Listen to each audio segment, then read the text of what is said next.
Hello everyone and welcome back to the channel. Today we're going to be looking at Sam Sulek's most recent arm day, breaking down the training and giving my 2 cents, my analysis on each of the exercises and some of the commentary. Now the first thing that I'll say is that I have nothing but love and respect for Sam. I think he's doing a great thing for the fitness industry, and I just kind of want to make some commentary on some things that people ask me about in relationship to his training. So without further ado, let's jump into the arm day. In a rush, I'm a little bit more prone to go lighter on the first couple of sets, because if I were to try to jump up to the whole stack and a couple plates for straight bar pushdowns, it would take me a while to actually get warmed up to that, because my elbows do not like it if I try to do really heavy pushdowns without getting warmed up. So I think this is a good general notion of hey, do your warm-ups, do them slowly, be careful. I think that what I see a lot in the traditional style bodybuilding training is people really needing to go super, super, super light on their warm-ups because of poor exercise execution, but more seriously, poor exercise selection to begin with, right? Because a lot of the time the selection is the issue. The joints themselves aren't necessarily the issue. The joints and the pain that you get in the joints are really just a response to the constraints of the physics of the exercise. So I sort of scrubbed through. I haven't seen this video, but I scrubbed through and I saw that he's going to do straight arm pushdowns, which I have some commentary on. But the general point being that if you need other exercises to warm up for your primary exercise, it's likely that the primary exercise is the issue. It's not that these other things are necessarily making you healthier or keeping your joints, in better shape.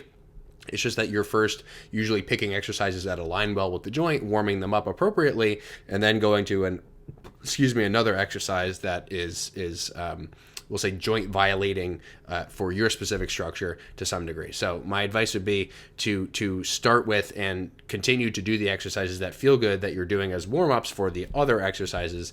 So in this case, it'll be like a cross cable extension before a straight arm pushdown, and I would just say just do twice as many sets of the cross cable extension if you want to do more sets. But I'll let Sam continue. I think that's pretty. Instead of starting real heavy, it's up.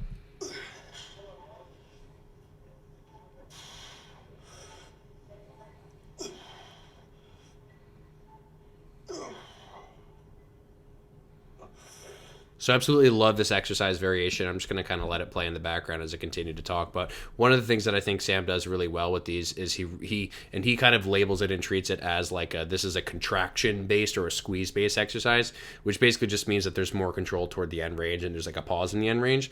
So I think squeezing it there for a second and holding it there for a second is a great way to make sure that you actually capture the benefit of the exercise, which is that it's one that can load the fully elbow extended or locked position, which some exercises, let's say like a dumbbell skull crusher, can't actually do because of the resistance direction. So in this particular instance, the cables are basically just crossed over, and what that does is it allows you to load your elbow in a really, really specific plane of motion, which basically just means that it aligns well with your elbow. And so someone like Sam, who's big and jacked, he and many other people who maybe struggle with something like a barbell skull crusher or something that constrains the arms inward like this, they're going to find a huge benefit to these kinds of cross cable extensions, right? Because what you can see is you can see the load direction going across the body where his arms are naturally more parallel too. So a good rule of thumb for triceps training and biceps training as well is make sure that the resistance direction is parallel to the forearm and the upper arm, because if it's parallel to both of those things, it's likely going to align well with the elbow. And if that was confusing, just look at this for a visual, and this is exactly essentially what I'm trying to describe. And what we'll see with future examples here, because like I said, I scrubbed through earlier, is that he transitions into doing this straight bar pushdown, which I kind of want to hear his commentary on. Combine these two weight stacks into one and have a solid amount of mass at my disposal to move around. So after those 3 sets, even though they were light, this feels pretty fucking heavy. Even after just one feeler rep, I can tell this will be a nice heavy set for it might even be less than 10 legit reps until I get some partials going. So the other thing that I'll say here is that I don't really see a huge benefit or a huge point to combining two individual cables. I actually think that the benefit of something like having a free motion functional trainer like this is to be able to actually individualize the loading between arms. So what I would personally recommend is making sure that you do these kinds of things, 2 cables, 1 in each hand, and like he was doing, crossing them over. And instead of doing these two, because these are mechanically different variations, which I'll explain in a second, but instead of doing these 2 variations with different implements, you can both just load the arms individually with 1 cable per hand rather than using a fixed implement. What I mentioned earlier about alignment, the alignment with a straight bar pushdown, if you think about it, the loading essentially just becomes purely vertical, right? And if you want to load your elbows purely vertically, you need to have them in here and you need to be doing something like this. But most people can't do that comfortably. And if they can do it comfortably, they usually can't stabilize it in a way where the elbow position is maintained. And in addition, if you're going to grab something straight and your forearms are kind of fixed to the implement, not only do you have less wiggle room in the actual implement itself, like you can't like actually move your hands on it and adjust around it, and you also need to be grabbing it tightly. But as you go through different portions of the elbow range of motion, mechanically speaking, you are going to naturally be more comfortable, and you as in humans are naturally more comfortable and actually have more range of motion bending the elbow when the palm is sort of facing the shoulder. And when the palm turns away from the shoulder, as in like a straight bar push down type thing, you actually lose range of motion into elbow flexion, i.e. elbow bending. So a good rule of thumb is if you are going to use a straight bar type implement, don't try not to bend your elbow as much. And if you're going to if you're going to do it like with a push down type grip, if you're going to grab it underhand, then it'll probably feel a little bit better. But the way that you solve all those issues is simply just to do a variation like Sam was doing in the first place, where the load direction is crossing. Now, I mentioned earlier that this straight bar push down is different from the cross cable extension, and I want to just go back here to show why. What you'll notice is that with this kind of a motion, there's a lot of shoulder motion, meaning that like this is Sam's upper arm, and right, you see there's not a ton, right, but you see toward the bottom how there's that kind of like motion of the arm forward and backward, right? So the elbow is actually traveling backward behind him, and then it's traveling forward. That's a great variation to train, especially more of the medial and the lateral heads of the triceps, or the single joint guys. But the problem with it, again, is the load direction. So if you want to do something where both the shoulder and the elbow are moving, like a triceps cable press, what you can do is you can just move those cable columns closer together and basically grab one on each side of your head and basically just do like a push down type motion where your shoulders and your arms are moving. You can also do that single arm. There's a lot of ways to do it, and I'll put a demonstration of it, of me doing it, somewhere on the screen so that you can actually see me doing it. That's a fantastic way to load the lateral and the medial head. Again, the single joint heads of the triceps, as compared to the long head, which per the first exercise variant that Sam was doing in the single arm cross cable, that was a great exercise variant for the long head. Although all the heads of the triceps will contribute heavily to any extension, just for reference.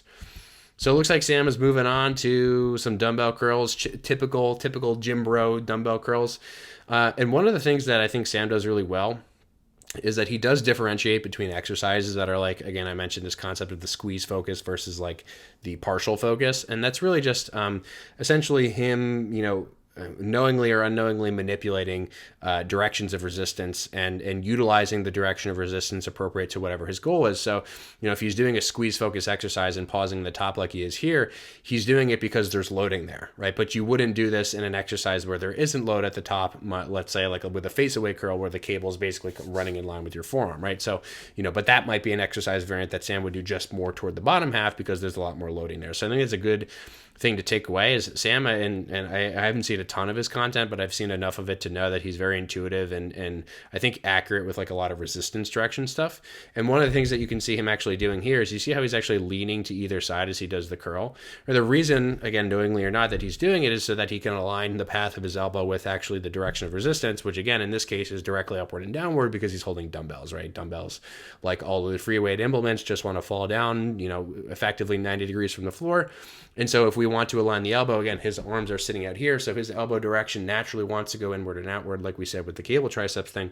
But if you turn, right, and you sort of pivot yourself and do like this side bending thing as you're curling, that's a great way to make the resistance, again, parallel to the direction of your, that your elbow wants to move. So just thought I would make that commentary because it applies both in biceps and in triceps.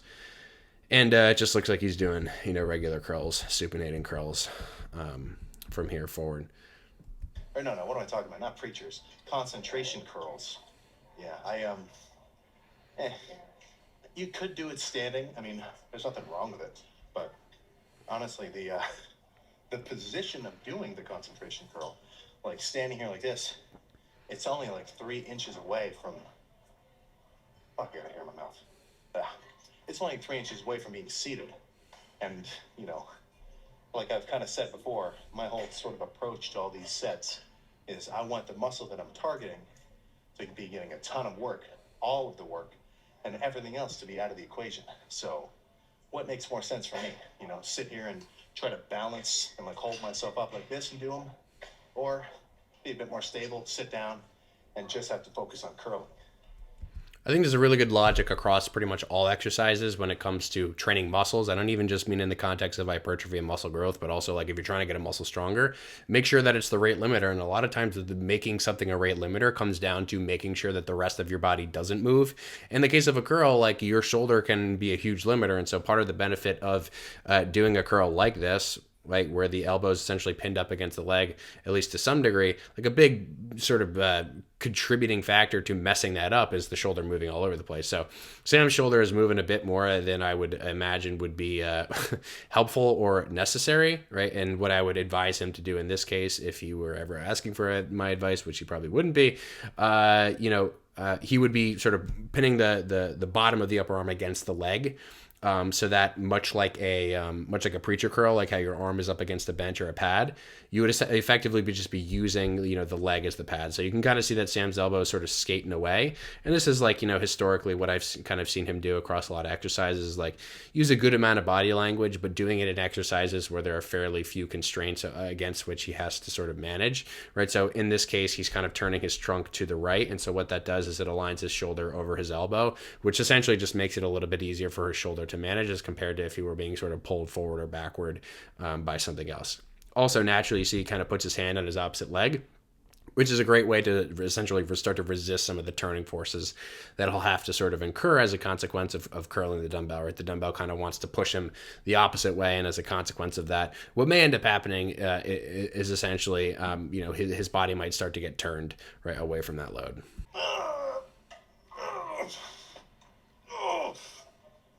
So this is kind of a great example of an exercise that would be super, super focal and super, specifically because of the fact that there is this constraint behind the elbow. And as a consequence of that, an ability to actually load in the direction that the elbow moves, unlike, again, something like a dumbbell curl, where if you didn't sort of, hinge over to one side, you would maybe be loading your elbow sideways or loading your shoulder in some degree of rotation. So I do actually like those machines a lot. But just to skate back for a sec, what I would advise on these kinds of machines is because you do actually see Sam's upper arm sort of shifting around. Part of the reason that people's upper arms will shift around, and what you can think of as the upper arm, is just like all the segments from basically here up to the shoulder. Like if those things are moving around as you're curling, especially in like a side to side direction, that's kind of your brain wanting to try to like align the path of motion of the load a little bit more with the path of motion of your elbow. So if you see that the arm is shifting left to right, what you can do is do it single arm and just try to get to a spot where there's not that shifting left to right. Because if there's a shifting left to right, much like if you're like in a leg extension or something and your legs are shaking back and forth, it means that your body and your brain is trying to get your knee essentially in line with how the machine is pivoting. So if that's happening with curls, do it single arm, bend over, adjust the rotation of your arm, play around with the width, and basically just find the point that when you film it on video and you look back, you're not seeing that shifting of the arm, because again, if you're seeing that shifting of the arm, it's because you're not loading your elbow in the direction it really moves. Relatively certain. Not going anywhere. Do not even. All right, so it looks like he's checking out his pump as he normally does, and I think that's probably it for the workout. So overall, I mean, pretty simple workout. Basically 2 tricep, 2 bicep. Pretty simple. 2 exercises that each are varied, which I think there's a good point to be made. That first tricep exercise that he did was more of like a long head focus thing. Obviously other heads are involved in that as well, but then he did that more sort of shoulder pressy type thing, and then he went from that more concentration type curl, which is essentially a curl where which is being done in front of the body here, which has a little bit of length change in terms of biceps recruitment at the shoulder. That's a little bit of a shorter muscle length exercise as compared to the one, the face away exercise, which is more of a length and position one. So a good sort of thing to maybe take away from that is vary your exercise selection enough so that you're not just doing the same thing over and over and over again, because it's in all likelihood, the less amount of variability that you have, the more likely it is you're going to sort of distribute stress to the same spots over and over again. And as a consequence, you may increase the risk of injury. Not 100% obviously true across all cases, but enough variability so that you don't sort of sustain that continually focalized damage, but not so much that you're just not, doing the same exercise every week, etc. So this is pretty much it. Not too much to comment on aside from, those minor things. The overall message is like, I prefer basically just to do elbow motions, single arm, and to stabilize them a little bit more completely than, some of the exercises were that Sam was doing. But overall, I think it's a fairly solid arm day. And, for all of you who are fans of Sam, I'm also a fan of Sam, as I mentioned. And I think that overall he has a really sound approach to training. So hopefully you'll enjoy this. Definitely let me know if you want me to review any other video that Sam has done specifically, or if there's someone else out there who you all would sort of like me to do an exercise analysis video of. Please let me know, and I'm happy to do it.